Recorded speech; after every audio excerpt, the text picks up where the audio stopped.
Fallai'ch bod chi wedi bod yn rhan o hustings neu wedi gweld nhw ar y teledu yn ddiweddar. O'r rhai mawr yma ar deledu i rai bach dros y wlad. Dyma ddigwyddiadau sy'n rhoi cyfle i bobl drafod a holi cwestiynau i wleidyddion o bleidiau gwahanol. Dod heddi, dwi'n meddwl dwi'n mynd i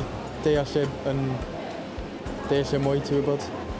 Rwy'n credu mae'n bwysig iawn, oherwydd os ydyn ni ddim yn cael sioes, bydd neb yn gwybod sut i newid. Ond beth yw'r pynciau sy'n bwysig i rai o bobl ifanc pen y bont?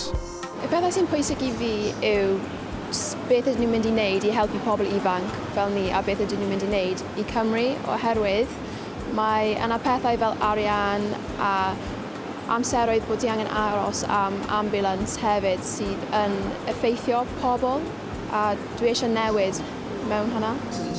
A dyma gyfle i bobl o bob oed i fod yn rhan o'r broses ddemocrataidd, sef pleidleisio neu godi llais mewn ffordd arall. Dewch, gofynnwch eich cwestiynau. Mae'r atebion yn bwysicach i chi bron eich cenhedlaeth chi neu unrhyw un arall yn yr etholiad yma.